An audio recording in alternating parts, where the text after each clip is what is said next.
임마누엘의 축복이라는 제목을 가지고 말씀 증거하겠습니다. 오늘은 주일이면서 또 크리스마스입니다. 성탄절이라고 우리는 얘기를 하죠. 그래서 저와 여러분들은 먼저 좀 크리스마스에 대한 의미를 다시 한번 확인하시기를 바랍니다.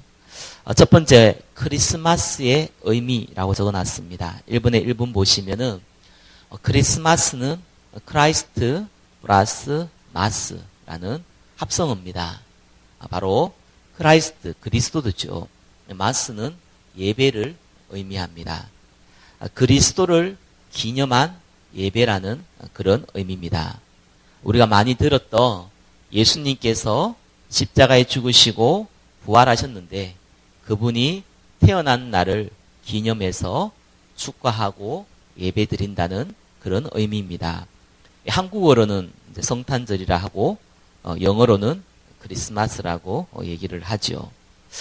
그래서 이 크리스마스의 주인은 예수 그리스도이십니다. 예, 많은 분들이 또 이렇게 크리스마스 하면 생각나는 것이 산타 크로스 이렇게 많이 생각을 하시지 않습니까? 요즘은 그런 것도 많지 않은 것 같아요. 근데 산타 크로스는 조금 알 필요는 있습니다. 산타는 세인트란 얘기고 크로스는 니콜라스의 이제 준말입니다.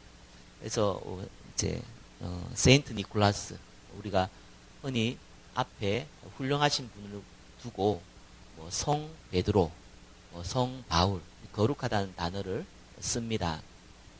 그래서 이 니콜라스라는 사람이 워낙 이렇게 훌륭하다라고 이제 후대에서 평가를 해서 앞에 거룩하다는 뜻을 세인트를 쓴 겁니다.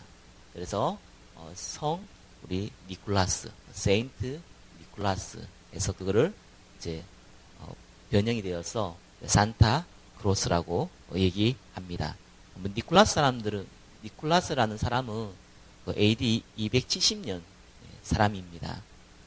오래된 사람이죠. 주로 이렇게 이 가난한 사람, 어려운 사람들을 이분이 많이 도운 것 같아요. 그래서 특별히 크리스마스 그 날을 기준으로 해서 이제 산타크로스를 이제 캐릭터를 만들어서 많은 사람들이 이걸 통해서 이제 구제할 수 있도록 그렇게 만든 것이죠. 그런 의미에서 산타크로스지만 성경에 우리가 크리스마스의 주인은 예수 그리스도십니다. 오늘 찬송도 했는데 노엘 이런 찬양하잖아요. 그 뜻은 그냥 알면 좋습니다. 불어입니다. 그냥 노엘은 한국어는 아니고 일본어, 영어도 아니고요. 그냥 불어입니다. 이제 크리스마스 때 부르는 노래를 이제 의미합니다. 그래서 노엘 우리가 하나님을 찬양하듯이 크리스마스 때 하나님께 찬양하는 이 대표적인 그냥 단어입니다. 그래서 노엘이라는 단어를 씁니다. 어떤 분들은 크리스마스는 로마 시대 때 태양신을 섬기는 날이다. 그래서 크리스마스는 예수님이 태어난 날이 아니다라고 얘기하시더라고요. 네, 맞는 말이거든요. 원래 12월 25일은 로마에서 태양신을 섬기는 날입니다. 그러나 로마가 기독교를 국교로 받아들이고 태양신을 섬기는 12월 25일을 이제 주인을 바꾸어 버린 것이죠. 예수님이 언제 태어난지는 성경에 나와 있지 않습니다. 아마 여름쯤에 태어났다고 우리는 알고 있지만 정확하지 않습니다. 그래서 그날을 기념하고 태양신을 우리가 더 이상 섬기지 아니하고 한 분이신 홀로이신 하나님을 섬기는 날, 또 그분이 태어난 인간의 모습으로 태어난 그날을 기념하는 날로 크리스마스가 만들어졌다고 보시면은 이제 정확합니다. 그런데 저와 여러분들이 크리스마스가 그리스도를 기념하는 날이라고 말을 하는데요. 그러면 그리스도가 뭔지를 저와 여러분들이 꼭 기억해야 됩니다. 그것이 1번에 2번 그리스도가 무엇이냐라는 겁니다. 그리스도가 누구냐는 겁니다. 그리스도가 바로 예수님이라는 의미인데요. 그리스도라는 이름은요, 이름이 아닙니다. 그리스도는 사람의 이름이 아니고요. 그리스도는 직분입니다. 저와 여러분들이 뭐 흔히 쓰는 누구누구 선생님이라고 얘기할 때 앞에는 이름을 붙이지만 뒤에는 호칭을 붙이죠. 선생님이라는 단어. 제 이름이 성대길인데 성대길 목사라고 얘기할 때 성대길은 이름이지만 목사는 직분입니다. 그리스도는 이름이 아니라 직분이죠. 그러나 이 그리스도란 단어는 누구한테나 쓸 수 있는 단어가 아니고 하나님한테만 쓸 수 있는 단어입니다. 그것도 성경에 예언하신 메시아가 오는 그분에게만 쓸 수 있는 유일한 그러한 단어입니다. 우리 구약에 보시면 아마 메시아 이런 단어를 들어봤을 겁니다. 메시아는 이 히브리어고요. 그리스도는 헬라어입니다. 같은 말입니다. 단어가 같은 말인데 이제 언어가 틀린 것이죠. 구약에는 히브리어로 적혀져 있기 때문에 메시아라는 단어를 썼고요. 신약은 헬라어로 적혀져 있기 때문에 그리스도라는 단어를 썼을 뿐입니다. 같은 말인데 그 뜻이 뭐냐 하면은 기름을 부음받았다라는 뜻입니다. 머리에 기름을 부음받았다라는 뜻이거든요. 성경은요 66권이 있습니다. 성경 한 권인데요 이런데 66권을 묶어 놨습니다. 그 뒤에 찬송까지 붙여놨죠. 그래서 이제 오늘날 성경은 이렇게 한 권으로 나옵니다. 그래서 우리가 창세기, 출애굽기, 레위기 할 때 그 하나하나가 다 성경입니다. 총 66권이 있는데 구약이 39권이고 신약이 27권입니다. 구약을 올드 테스트먼트라 그러고 신약을 뉴 테스트먼트라 그럽니다. 옛날 약속, 새로운 약속 이런 뜻을 갖고 있습니다. 구약이 무슨 얘기냐면은 예수님이 오시기 전에 기록되어진 성경을 구약이라고 합니다. 그리고 예수님이 오신 이후에 기록되어진 성경을 신약이라고 얘기합니다. 근데 이 예수님이 오시기 전에 구약의 39권의 성경을 통하여서 말하고자 하는 내용이 있습니다. 바로 우리를 구원할 메시아, 같은 말로 그리스도죠. 메시아가 온다는 내용이 구약의 얘기입니다. 그럼 저와 여러분이 꼭 알아야겠죠. 왜 우리에게 메시아가 필요한지, 그리고 메시아가 온다면은 그분이 무슨 일을 하는지, 그리고 메시아가 어떻게 오시는지를 알아야겠지요. 그 얘기가 구약의 얘기입니다. 이 세 가지 내용, 왜 필요한지, 메시아가요. 그리고 무슨 일을 하시는지, 그리고 어떻게 오시는지, 그걸 모르면은 저와 여러분이 성경을 모르는 거죠. 이 세 가지 내용이 있는데, 그러면 왜 메시아가 필요합니까? 오늘 1번에 2번 그 얘기거든요. 그리스도 되신 분이 예수인데, 그분이 왜 필요하시냐는 겁니다. 첫 번째 보시면은, 영적 죽음을 해결하기 위해서 메시아가 필요합니다.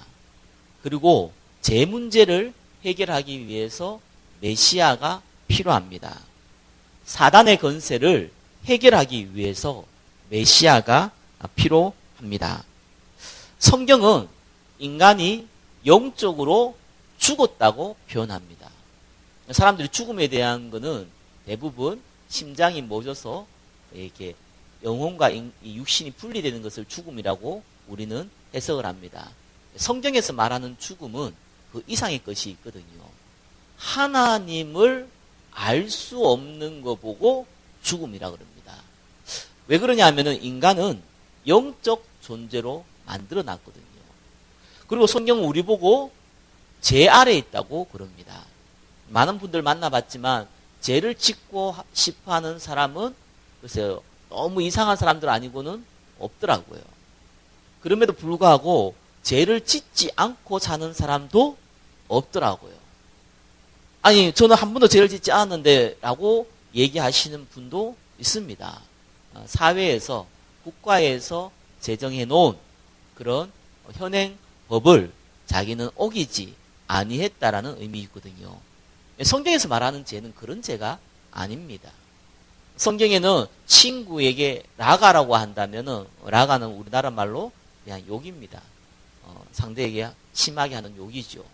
그 욕을 하면은 지옥불에 던져진다고 합니다. 성경에서 말하는 죄의 개념은 저와 여러분의 생각하는 거, 마음에 담아놓은 거 다 포함하는 겁니다. 그러니까 죄를 짓지 않고 사는 사람이 있을 수가 없지요. 근데 왜 우리가 죄를 지을 수밖에 없습니까? 성경은 우리가 죄 아래 있기 때문에 그렇다고 얘기합니다. 그리고 성경은요, 우리가 사단의 권세 아래 있다고 얘기합니다. 젊은 사람일수록, 지성인일수록, 이 운명이라는 게 어디 있냐? 우리가 스스로 노력해서 해결해 나갈 수 있다라고 많이 얘기합니다. 반대로 또 나이가 좀 드신 분일수록, 또 어떻게 보면은 인생을 많이 경험하신 분일수록, 인생은 내 마음대로 되지 않는구나. 그래서 이걸 운명이라고 하는 거구나. 라고 얘기하시는 분들이 많습니다. 사람은 좋거나 싫거나 내 인생을 내 마음대로 살아갈 수가 없습니다. 우리는 언젠가 하나님 앞에 가야 됩니다. 생사화복을 우리의 주관대로, 우리의 노력으로 바꿀 수가 없습니다. 조금 우리가 노력해서 경제적으로, 유신적으로 조금 도움을 얻을 수는 있겠지요. 그러나 그거 가지고 우리 인생을 바꿀 수가 없어요. 우리의 운명을 바꿀 수가 없다고 성경은 말하고 있습니다. 그 이유가 뭐냐면은 바로 첫 번째 인간 아담과 하와가 하나님을 떠나서 그렇다 그러거든요. 저와 여러분 선악과 얘기를 많이 들어봤을 겁니다. 하나님 떠난 죄거든요. 하나님 되기 위해서 하나님 앞에 범죄한 죄입니다. 저는 옛날에 이런 생각이 들더라고요. 저는 아담과 하와가 만나본 적 없거든요. 그 사람이 우리의 조상이라 그러는데 나는 얼굴도 본 적이 없고 그 사람의 얘기를 들어본 적도 없습니다. 근데 분명히 그분이 범죄를 한 건 성경에 나와 있거든요. 아니, 그분이 범죄한 거하고 내하고 무슨 상관이냐는 거예요. 아니, 내가 죄를 지었습니까? 아담과 하와가 죄를 지었지. 아니, 아담과 하와가 하나님을 떠났지 내가 하나님을 떠났습니까? 내하고 뭔 상관입니까? 왜 그분이 죄를 지었는데, 아담과 하와가 죄를 지었는데, 아담과 하와가 하나님을 떠났는데 그게 왜 내한테 전달되어집니까? 그거는 억울하지 않습니까? 그거는 불공평하지 않습니까? 라고 저도 그런 질문을 했을 때가 있습니다. 조금 살아보면서 저는 병원에 많이 다녔습니다. 어린아이들을 많이 봤습니다. 어린 나이에 질병으로 죽는 아이들을 봤습니다. 어린 나이에 심각한 장애를 앓고 있다가 평생을 그래 살아가야 되는 아이들도 많이 봤습니다. 저는 그거 보면서 깨달아지더라고요. 저 아이가 무슨 잘못을 했습니까? 저 아이가 태어날 때 뭐 엄마 뱃속에서 나쁜 짓을 지었습니까? 아니잖아요. 자기의 수고와 노력하고 아무런 상관이 없거든요. 태어나 보니 장애인이에요. 태어나 보니 몇 년 살지 못하고 죽어야 될 인생이에요. 태어나 보니 자기는 귀머거리 맹인이에요. 어떡하겠습니까? 저와 여러분이 꼭 아셔야 됩니다. 우리의 행위, 우리의 노력, 우리의 마음, 그거와 상관없이 들어닥치는 재앙과 고통이 수없이 많다는 사실을 아셔야 됩니다. 그래서 그걸 보고 운명이라고 합니다. 우리가 태어날 때 가지고 있는 죄도 마찬가지거든요. 성경은 우리가 뭐 거짓말했고 나쁜 짓 했고 뭐 이걸 죄라고 얘기하지만 그보다 더 큰 죄가 있어요. 하나님 모르는 죄, 원죄라 그럽니다. 우리가 잘못해서 그런 거 아니거든요. 근데 분명한 거는 첫사람 아담과 하와가 지은 죄가 우리에게 전달되어진 거는 분명한 사실입니다. 그래서 해결할 수가 없어요. 우리가 조금 돌을 닦아가지고 돈을 많이 벌어가지고 공부를 많이 해가지고 해결할 수 있으면 좋겠는데 성경은 절대로 그럴 수 없다고 얘기하고 있습니다. 그래서 하나님이 이 문제를 해결해야 돼요. 여러분이 혹 범죄를 지어서 혹 사람을 죽여서 내가 죽어가는 다른 사람을 살린다면은 내가 사람을 죽인 살인죄가 용서가 되겠습니까? 안 돼요. 상관이 없어요. 내가 죽어간 사람 살린다고 해서 내 과거죄가 용서가 되는 게 아닙니다. 해결이 안 돼요. 아니 인간이 어떻게 노력해서 하나님을 만납니까? 영적으로 죽었는데요. 죽은 시체가 노력해가지고 살아날 수 있습니까? 불가능해요. 아니 귀신 사단이라는 존재가 눈에 안 보이게 우리의 운명을 잡고 끌고 가고 있는데 이건 과학적으로도 발견할 수가 없거든요. 이게 무슨 놈 보여야지 싸우든지 말든지 하는데 보이지도 않거든요. 어떻게 우리가 그거를 이겨낼 수 있습니까? 성경은 불가능하다고 얘기합니다. 그래서 누군가 우리의 죄 문제를 해결할 수 있는 그 누군가가 우리가 영적으로 죽었는데 죽은 자를 살릴 수 있는 그 누군가가 우리가 운명 가운데 사단의 권세 아래에 있는데 그거를 해결할 수 있는 그 누군가가 와야 된다는 거예요. 그거는 하나님이 아니고는 불가능하다는 거예요. 하나님이 죄 없으신 하나님이 직접 인간의 몸을 입고 와야지만 이 문제를 해결할 수 있는 겁니다. 그래서 성경은 메시아를 보내겠다는 거예요. 하나님이신 예수님께서 직접 이 땅에 오시겠다는 거예요. 그거를 구약에 예언을 한 겁니다. 근데 어떻게 오십니까? 그래서 예수님이요, 이 하나님이 아브라함이라는 사람을 택했어요. 일방적으로 택했어요. 그래서 그 민족을 우리는 이스라엘이라고 그럽니다. 지금도 저 팔레스타인에 있는 이스라엘 그 나라입니다. 그 사람들을 택했어요. 아브라함 택했는데 그 아브라함이 그 후손이 이스라엘이에요. 그들에게 하나님께서 그 피를 통하여서 메시아가 오겠다고 약속을 줬어요. 근데 이 메시아가 해야 할 일을 설명을 해줘야 될 거 아니겠습니까? 그래서 하나님이요, 세 종류의 사람을 세워서 이스라엘을 이끌어 갔습니다. 그 사람들이 누구냐? 선지자, 제사장, 왕입니다. 이 세 종류의 사람을 세워서 이스라엘 사람들을 이끌어 갔다니까요. 근데 이 세 종류의 사람에게만 머리에 기름을 부었어요. 그래서 그리스도가 기름 부음 받은 자라는 뜻입니다. 이 세 종류의 사람을 세워서 이건 사람이지만 앞으로 하나님이 예수님이 이 땅에 오시면은 이 세 종류의 사람이 해야 될 일을 완벽하게 하겠다는 것을 구약에 설명했습니다. 선지자는 무슨 일을 합니까? 저와 여러분들이 하나님 말씀을 알 수가 없잖아요. 누군가는 전달해 줘야 돼요. 그래서 하나님께 하나님 말씀을 받아서 전달해 주는 사람을 선지자라고 합니다.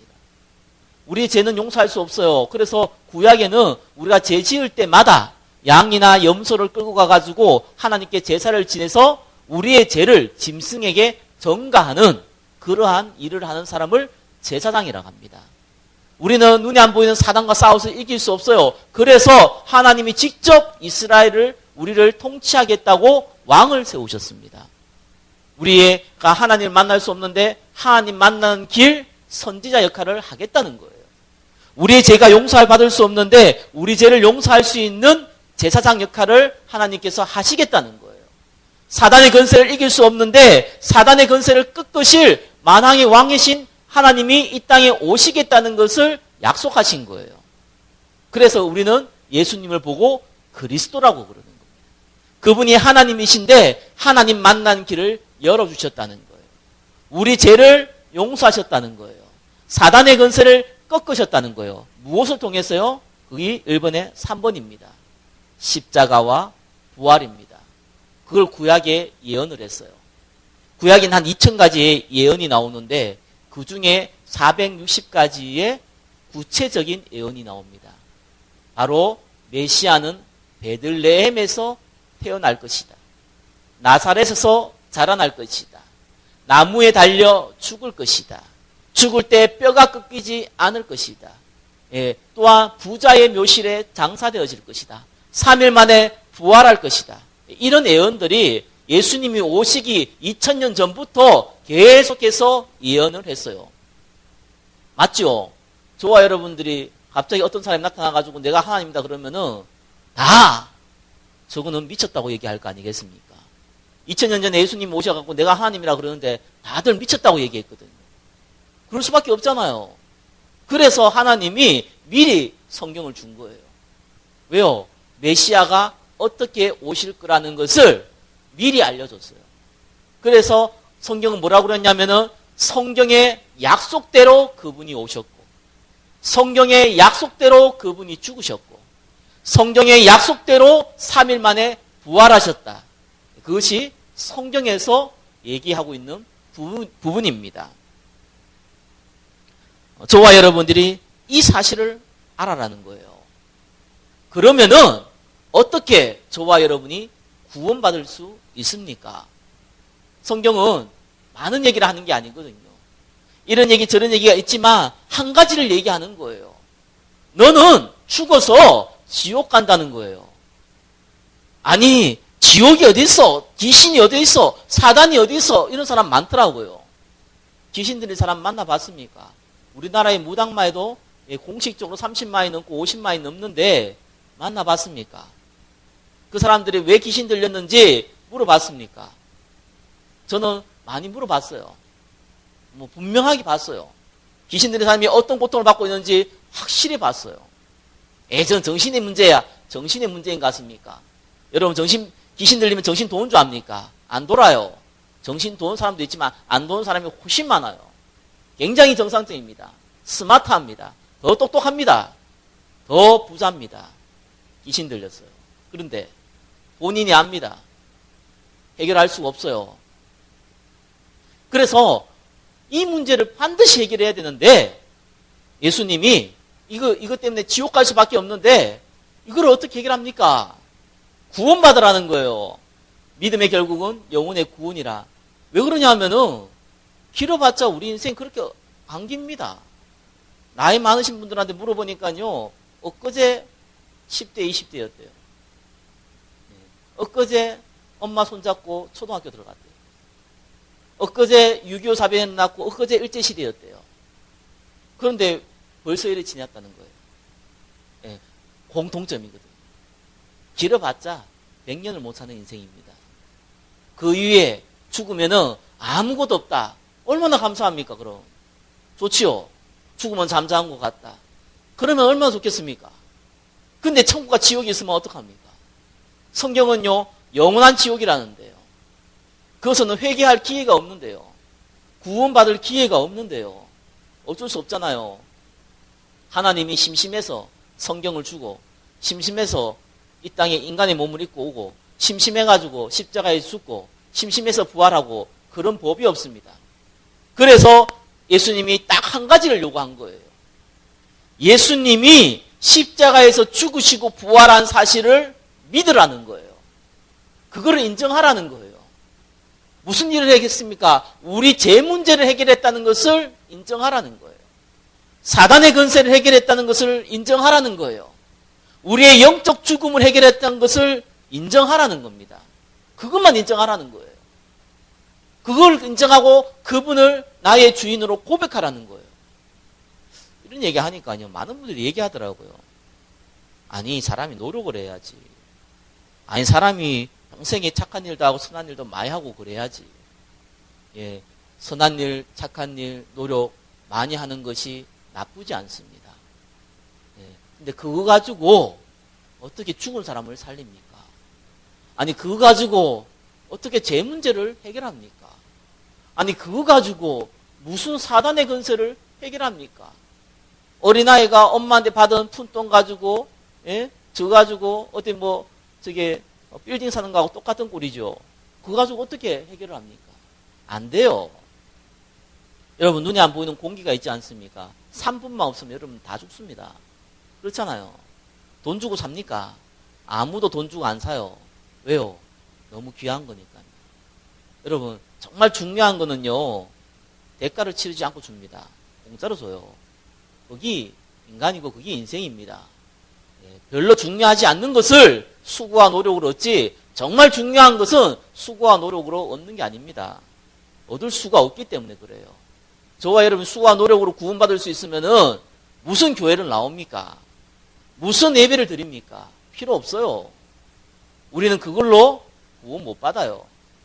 그래서 예수님이 한 가지만 요구한 겁니다. 믿기만 해라. 예수님이 십자가와 부활을 믿기만 해라. 그것이 두 번째 영접의 의미예요. 2번. 영접의 의미가 뭡니까? 예수님이 그리스도의 되심을 인정하라는 거예요. 예수님이 십자가에 죽으시고 부활해서 우리의 죄와 사단의 문제를 해결하신 그리스도의 심을 인정하라는 겁니다. 두 번째 뭡니까? 예수님을 내 마음의 주인으로 받아들이라는 거예요. 뭐 어떻게 받아들였습니까? 간단해요. 예수님, 내 안에 주인이 되어주십시오. 뭐 어렵습니까? 말이야 쉽죠. 장난하는 게 아니고요. 진짜로. 나는 하나님 모르지만 예수님이 십자가에 죽으시고 부활한 것을 인정합니다. 그분은 영이시잖아요. 눈이 안 보이는 분이시라고요. 내 안에 오셔서 주인이 되어 주십시오. 이 고백이 예수님을 주인으로 받아들이는 고백이에요. 그러면 이번에 3번 어떻게 합니까? 하나님이 나와 영원히 함께 하신다. 오늘 읽었던 본문이죠. 그의 이름을 임마누엘이라 하리라 하셨으니 이를 번역한 즉 하나님이 우리와 함께 계신다 함이라. 예, 저와 여러분의 약속이 아니에요. 하나님이 약속했다니까요. 네가 이걸 고백하면은 네가 하나님의 자녀가 된다고 약속을 해버렸어요. 우리의 약속이 아닙니다. 하나님의 일방적인 약속이에요. 선물을 주면 받으면 내 것이 되는 거예요. 상대가 선물을 안 주는데 내가 받으면 그거는 강도지만 상대가 주는 선물을 내가 받으면 내 것이 되는 겁니다. 예수님께서 선물을 약속하신 거예요. 믿기만 해라. 고백만 해라. 그러면은 네가 하나님의 자녀가 되는 거다. 그죠? 그래서 한번 예수 믿으면요 영원토록 교회 안 나와도 구원받아요. 그럴 수 있습니까? 그게 성경의 약속이에요. 아무리 100년, 1000년을 교회 다녀도 예수님을 영접하지 아니하면은 구원 못 받아요. 왜 그렇습니까? 성경의 약속이에요. 하나님의 약속이라니까요. 우리가 무엇이근데 하나님의 약속을 바꿀 수 있습니까? 하나님이 그 길을 열어놓으신 겁니다. 그래서 밑에 영접 기도라고 나와 있죠. 그거는 그냥 기도문이에요. 그걸 읽는다고 해서 구원받는 게 아니에요. 근데 하나님, 당신 살아계신 거 맞습니까? 당신이 십자가에 죽으시고 부활해서 우리 죄를 용서하신 거 맞습니까? 그렇다면은 나도 그분이 내 안에 주인이 되었으면 좋겠습니다. 라는 마음으로 고백할 때는 이거는 성경의 약속대로 하나님의 자녀가 되는 겁니다. 저와 여러분이 이 시간 같이 한번 제 기도를 한번 따라하면서 고백했으면 좋겠습니다. 예수님 내 안에 주인이 되어 주십시오라는 고백을 마음을 가지고 제 기도를 한번 따라해 주시기를 바랍니다. 사랑의 아버지 하나님, 나는 죄인입니다. 예수님께서 십자가에서 죽으시고 사흘 만에 부활하셔서 나의 모든 죄를 용서하시고 사단의 권세를 꺾으신 그리스도 되심을 믿습니다. 예수 그리스도께서 십자가에서 죽으시고 3일 만에 부활하셔서 우리의 주인이 되심을 믿습니다. 지금 내 안에 오셔서 나의 주인이 되어 주옵소서. 나와 영원토록 함께하여 주옵소서. 예수 그리스도의 이름으로 기도합니다. 아멘. 만약에 저와 여러분이 지금 이 기도를 진심으로 따라했다면은 구원받은 것은 확실합니다. 혹시 의심이 들면은 집에 가서 한 번 더 해도 됩니다. 저는 예수님 고백 믿은 분들한테 항상 얘기합니다. 매일 영접 기도하시라고. 왜요? 혹 몰랐어요. 하나님이 나에게 확실한 증거 줄 때까지 매일 기도하라고요. 저는 어릴 때부터 교회 다니는 사람들 많이 봤습니다. 아빠가 목사예요. 아빠가 장로예요. 권사예요. 전도사예요. 근데 제가 목사가 되면서 알았어요. 구원 안 받았구나. 그런 분 너무 많아요. 어릴 때부터 너무 습관적으로 교회 다녔어요. 예수님 너무너무 잘 알아요. 안 믿어요. 인정하지 않아요. 사람이 만든 종교라고 생각해요. 그거 못 받습니다. 십자가 옆에 있는 강도하가 이렇게 얘기했습니다. 예수님, 당신이 하나님이면은 당신을 구원해라. 나를 이 땅에 여기서 내려오게 만들어봐라. 이렇게 얘기했습니다. 그랬더니 다른 옆에 있는 강도는 이렇게 얘기했습니다. 너와 나는 죄를 지어서 십자가에 죽지만 예수님은 아무런 죄가 없지 않느냐. 그분은 하나님이시 않느냐. 그러면서 예수님께 부탁을 했어요. 당신의 나라가 임할 때 나를 기억하여 주옵소서. 예수님이 분명히 약속했습니다. 네가 오늘 나와 함께 낙원에 있으리라. 평생의 살인죄로, 평생의 더러운 짓은 다 하다가 십자가에 죽을 때 예수님 잠깐 고백했어요. 예수님이 너와 함께 영원히 있겠다 했어요. 그게 구원입니다. 선물이에요. 그래서 이걸 가지고 있어야 돼요.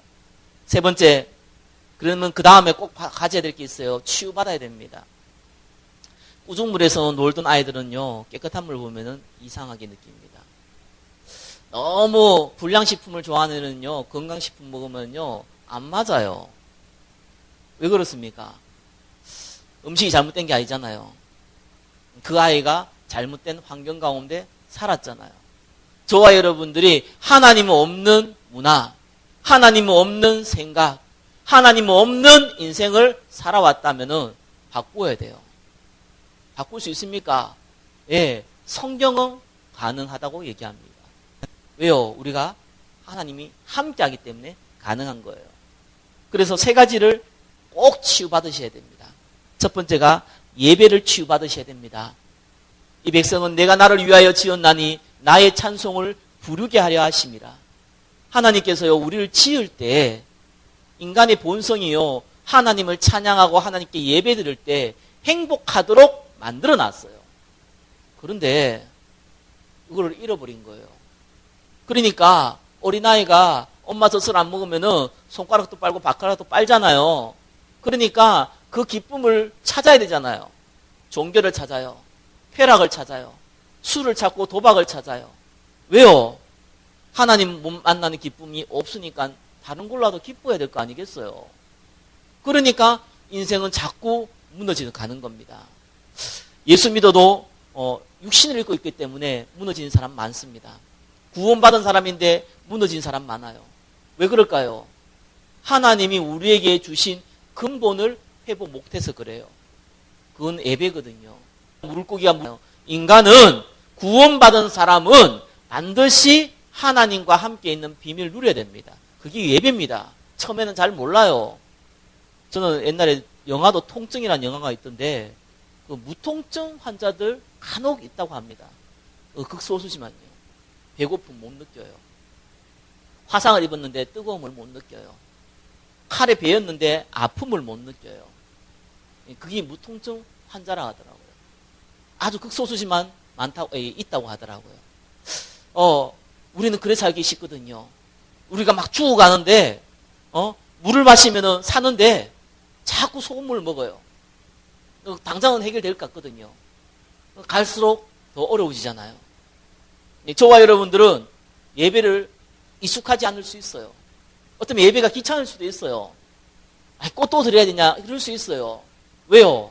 우리가 하나님 없는 환경 가운데 오래 노출되었기 때문에 그래요. 그러나 조금만 저와 여러분들이 예배 속에 집중하면은 다른 일이 벌어집니다. 이런 세상이 있구나. 이런 기쁨이 있구나. 이런 행복이 있구나. 이걸 맛을 봐야 돼요. 그때부터는 예배가 뭔지를 누가 얘기할 거 없어요. 본인이 알아요. 그게 첫 번째 여러분 받아야 될 치유입니다.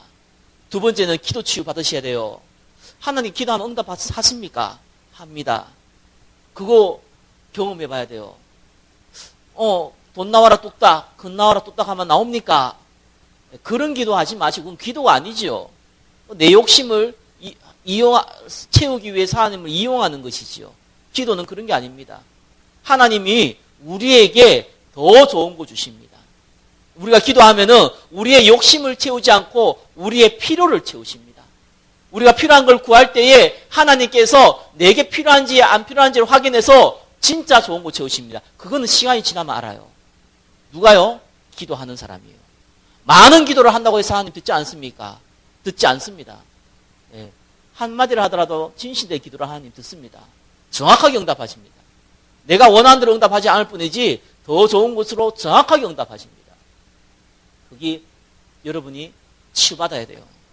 그래, 기도하고 싶어야지. 막 기도 이거 왜 하냐 이러면 곤란해지거든요. 세 번째 뭡니까? 사명이에요. 하나님은 우리를 예배한 존재로 만들었지만요, 동시에 하나님이 소원인 생명 살리는 일에 우리를 쓰임받게 하기를 원하세요. 예, 이때 진짜 여러분 힘 생깁니다. 예, 파워 생깁니다. 뭐 돈이 있으면 파워 생깁니까? 천만의 말씀입니다. 그거는 객기죠. 진짜 힘은 그렇게 생긴 게 아닙니다. 하나님이 주시니 힘이 생겨요. 언제요?